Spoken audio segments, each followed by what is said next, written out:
क्यों एक बूढ़ी दादी ने अपने ही छोटे से पोते का गला दबाया।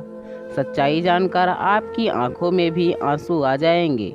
दीपू की चीख सुनकर किरण की अचानक नींद खुल गई। समझ नहीं पाई यह कोई सपना था या हकीकत। अधखुली आंखों से बिस्तर को टटोला, दीपू नहीं मिला। सहसा कुछ याद कर वह उछली और बिस्तर से नीचे आन खड़ी हुई। एक एक कदम में न जाने कितनी सीढ़ियां पार करती हुई वह नीचे उतर आई। गेट खुला हुआ था। बाहर वाले कमरे में दीपू फर्श पर पड़ा था और सावित्री वहीं गाल पर दोनों हाथ धरे खड़ी कांप रही थी। आंखों में लाल लाल डोरे, भय की सिहरन, कुछ अचानक घट जाने का आश्चर्य। रामलाल झकझोर रहे थे। यह क्या किया तूने? दीपू ने क्या बिगाड़ा था तुम्हारा? दीपू को उठाने ही जा रहे थे कि किरण की चीख सुनकर ठिठक गए। चीखती हुई कमरे में दाखिल हुई। क्या हुआ मेरे दीपू को? हाय बेटा, क्या हो गया? मार डाला इस बुढ़िया ने। दीपू से लिपटकर रोने लगी। अभी सावित्री वैसे ही खड़ी थी, बिल्कुल निश्चल निष्कंप, पत्थर की मूरत। एकाएक किरण ने उसे जोर से धक्का दिया। हत्यारिन, खा गई तू मेरे बेटे को। फिर दीपू को पकड़कर दहाड़े मारकर रोने लगी। दीपू किरण और राघव का इकलौता बेटा है। मना करने के बावजूद वह अक्सर दादा दादी के पास चला जाता है। उनके साथ खेलना उसे अच्छा लगता है। वे उसे किसी बात के लिए रोकते टोकते नहीं, सोने के लिए नहीं कहते, कुछ मना नहीं करते और उसके साथ खेलते रहते हैं। रामलाल कभी उसके लिए घोड़ा बन जाते हैं, कभी शेर तो कभी हाथी, और दीपू उनकी पीठ पर बैठकर सवारी करता है। दादी भी हमेशा उसके पीछे भागती रहती है, उसे कुछ ना कुछ बनाकर खिलाती है, उसके साथ छुपन छुपाई खेलती है। जब थक कर बैठ जाता है तो दुनिया भर की कहानियाँ सुनाती है। राघव भी अपने माँ बाप का इकलौता बेटा है। वह परिवार के साथ ऊपरी मंजिल पर रहता है और माँ बाप नीचे रहते हैं। 6 बरस का दीपू दोनों परिवारों के बीच पुल की तरह है। जल्द ही खबर मोहल्ले में फैल गई। राघव को भी ऑफिस में सूचना पहुंच गई। दीपू को अस्पताल ले जाया गया। 15 मिनट के भीतर उसे होश आ गया। बेहोश भर हुआ था। आसपास भीड़ देखकर उसे कुछ समझ नहीं आया। किरण से लिपट गया।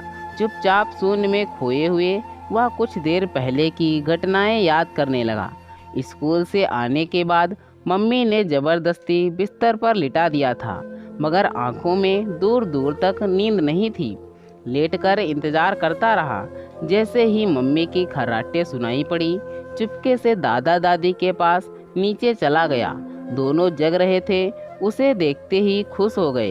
दादा घोड़ा बनकर तैयार हो गए और दादी किचन में कुछ बनाने चली गईं। दादा की आंखें और मुंह पर पट्टी बंधी थी। क्या हुआ दादाजी? चोट कैसे लग गई? खून कैसे आ गया? ज़्यादा लग गया क्या? दीपू पट्टी खोलने की कोशिश करने लगा। उन्होंने मना किया, लेकिन वह जिद करता रहा कि चोट देखनी है।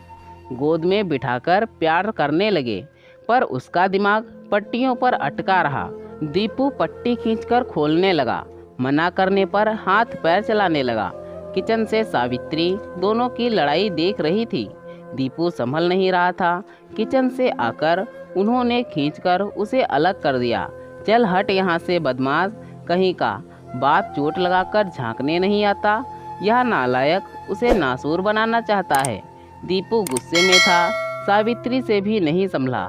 एक पैर बड़ी जोर से रामलाल के चेहरे पर लगा। अभी संभले भी नहीं थे कि 2 घूंसे आंखों के बीच जा लगे। वो चीख उठे। सावित्री दीपू को पूरा जोर लगाकर खींचने लगी। खींचते हुए बुरी तरह कांप रही थी। होंठ भिजे हुए थे, आंखों से अंगारे निकल रहे थे। चेहरा देखकर दीपू सहम गया, शांत हो गया, पर सावित्री उसे खींचती रही। उसका गला और चेहरा उसके हाथों में था। पकड़ कसती जा रही थी, साथ ही वह चिल्लाती जा रही थी, तू भी पूरा नालायक है। मेरे बेटे को मारेगा, राघव को मारेगा, राघव को मारेगा। जल्दी ही राघव भी घर पहुंच गए। लोग आपस में खुसर फुसर कर रहे थे। सभी स्तब्ध थे कि सावित्री ने बेटे बहू से बदला लेने के लिए पोते का गला घोंटा। माँ बाप से अलग रहने के लिए लोग राघव को गालियाँ दिया करते थे, कोसते थे, पर आज सब सहमे हुए थे।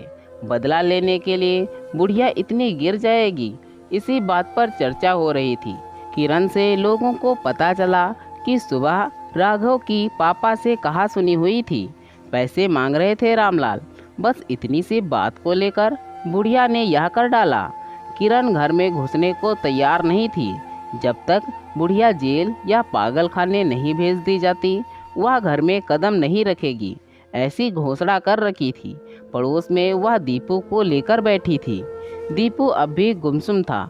उसे समझ नहीं आ रहा था कि क्या हो रहा है। जो भी आता, किरण दिन भर की कहानी सुनाती, अंत में जोड़ना ना भूलती। हम लोगों ने कभी किसी का बुरा नहीं किया, बुरा सोचा तक नहीं तो पता नहीं क्या हो जाता दीपू को। बुढ़िया तो उसे मार देना ही चाहती थी। सभी सावित्री को पागल साबित करने में जुटे थे। रामलाल और सावित्री घर के अंदर ही थे। लोग बाग झांक झांक कर कुछ देखने की कोशिश कर रहे थे। हत्यारिन दादी का चेहरा कैसा होता है? वह चुड़ैल जैसी है, पागल जैसी है या राक्षसन जैसी? जैसे पूतना। सावित्री घंटे भर से बदहवास सी फर्श पर बैठी थी। यह सब क्या हो गया, कैसे हो गया? गैस पर रखा बादाम का हलवा जलकर खाक हो चुका था। गेट खोलकर राघव आया था मिलने। आज ही सुबह पिता पर हाथ उठाया था उसने। चाय समेत कप उनके चेहरे पर दे मारा था। पर उस छोटी सी बात के लिए इतना बड़ा बदला उसे हजम नहीं हो रहा था। सावित्री ने दौड़कर उसका हाथ पकड़ा। उसने हाथ झटक दिया। वह राघव के पैरों को पकड़कर बैठ गई। बेटा, दीपू अपना बच्चा है। मैं उसे मारने की भला सोचूं भी क्यों? तेरे पापा के मुंह पर हाथ पैर चला रहा था, उसे खींच रही थी। पता नहीं यह सब कैसे हो गया। मुझे माफ़ कर दे बेटा, जो चाहे सजा दे। कुछ तो बोल, क्या तुझे भी लगता है मैंने ऐसा जानबूझकर किया है? राघव की मिट्टियाँ भींची हुई थी, नथुने फूले हुए थे। गर्म सांस ऐसे बाहर निकल रही थी कि किसी को भी जलाकर खाक कर दे। आंखों में ऐसी घृणा सावित्री बर्दाश्त नहीं कर पा रही थी। वह बिल्कुल चुपचाप थी, मुंह पिचकाए हुए, जैसे कोई घृणित चीज पैरों में लगी हुई हो। 2 कदम हटकर दूर खड़ा हो गया। सावित्री औंधे मुंह गिर पड़ी, रोती रही। बेटा, ऐसा मत कर, तू तो मेरा बेटा है। हमें ऐसा मत छोड़। शुक्र है दीपू को कुछ नहीं हुआ, नहीं तो मैं अपना मुंह कहाँ दिखाती। मुझे मार बेटा, मार डाल मुझे। अब ऐसा जीवन नहीं काटा जाएगा। तू भी मुंह मोड़ लेगा, उससे अच्छा है मार डाल। तुम्हारी तरह गिरा हुआ नहीं हूँ कि छोटी सी बात के लिए किसी की जान ले लूँ। कहता हुआ राघव बाहर चला गया। सावित्री दहाड़ मारकर रोती रही। आवाज़ बाहर तक आ रही थी। लोग उसके पूरा पागल हो जाने की घोषणा करने लगे। पुलिस आ चुकी थी। उसके पीछे लोगों का हुजूम उमड़ पड़ा। लोग देखना चाहते थे कि पागल हुई सावित्री कैसी लग रही होगी। उसके दांत कितने बाहर निकले होंगे, नाखून कितने बड़े बड़े होंगे, चेहरा कितना डरावना होगा। पुलिस को कुछ खास सबूत नहीं मिला। घर में एक बिस्तर, बगल में नीचे बिछी हुई चटाई, टेबल पर रखी कुछ दवाइयाँ, एक छोटी सी अलमारी और सामने खुला हुआ किचन।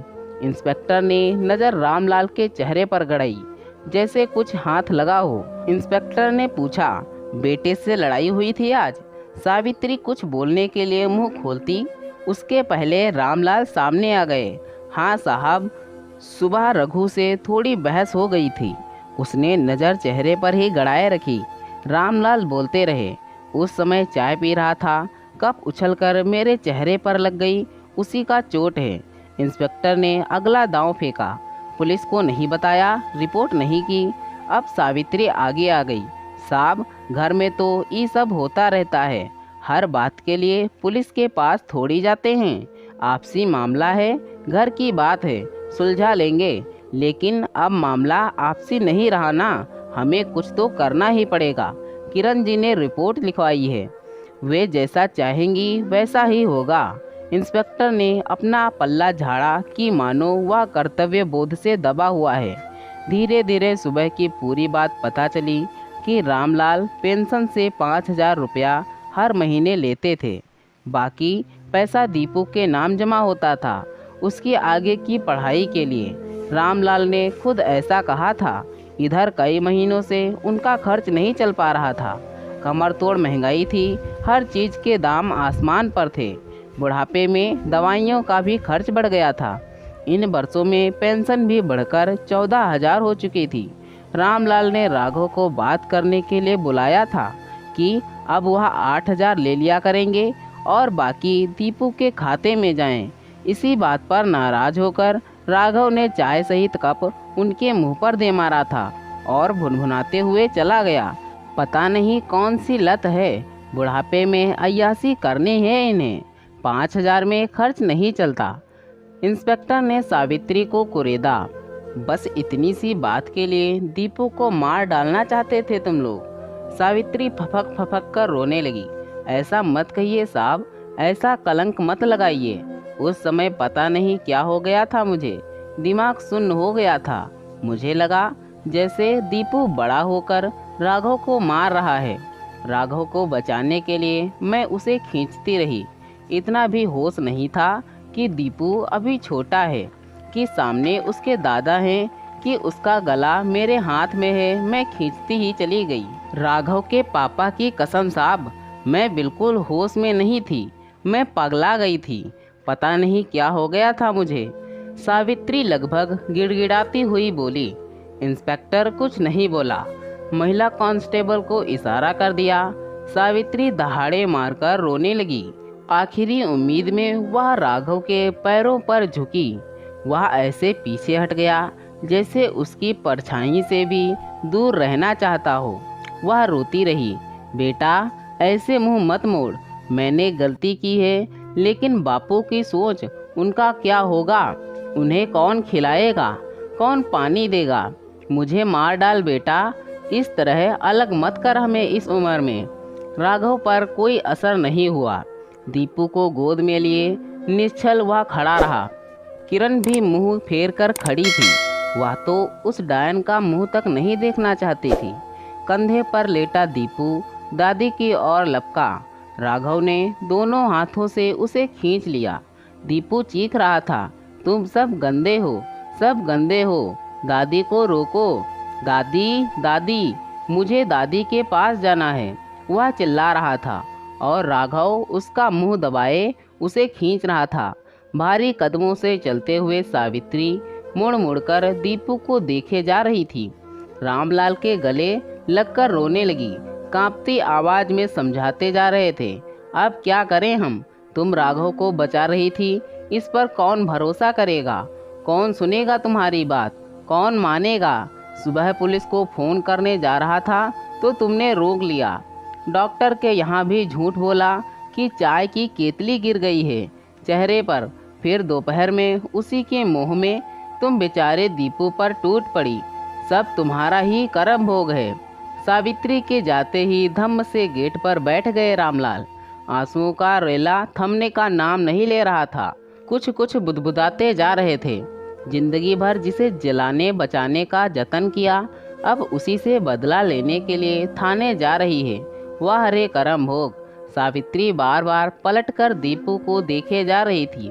वह अब भी दादी दादी चीख रहा था। सावित्री के चेहरे पर संतुष्टि की एक रेखा उभर आई, जिसके पीछे सारे दुख, सारे दर्द छिप गए। जैसे डूबते को तिनके का सहारा मिला हो। सबकी नज़रें सावित्री पर थीं। उन्हें बस इतना दिखा कि इतनी जल्दी बुढ़िया की आंखों से आंसू सूख गए। खुसर फुसर जारी थी कि जरूर इसने दीपू को मार दिया होता। कितनी देर से ड्रामा कर रही है। उनके थाने की ओर जाते ही भीड़ छटने लगी। कड़ा फैसला लेने के लिए सभी किरण की मजबूती की दाद दिए जा रहे थे। सभी खुश थे कि बच्चों की सुरक्षा के लिए ऐसा कदम जरूरी था। खतरा टल जाने के बाद सुकून लिए धीरे धीरे लोग अपने घर लौट गए, जहां उनके बच्चों को किसी पगली बुढ़िया से कोई खतरा नहीं था। दोस्तों, बेटा बहू का यह फैसला सही था या गलत, इसका जवाब देने के लिए कृपया हमें कमेंट करें। तो दोस्तों, यह थी हमारी आज की कहानी। अगर यह कहानी आपको पसंद आई है तो कृपया इसे लाइक करें और कहानी पर अपनी राय देने के लिए इसमें कमेंट करें। दोस्तों, ऐसी ही और कहानियाँ सुनने के लिए और या फिर आप हमारे चैनल पर नए हैं तो कृपया हमारे चैनल को सब्सक्राइब करें और दोस्तों बेल नोटिफिकेशन को ऑन करना ना भूलें, जिससे हमारी कहानियाँ आप तक सबसे पहले पहुँचती रहें। धन्यवाद दोस्तों। Thanks for watching this video.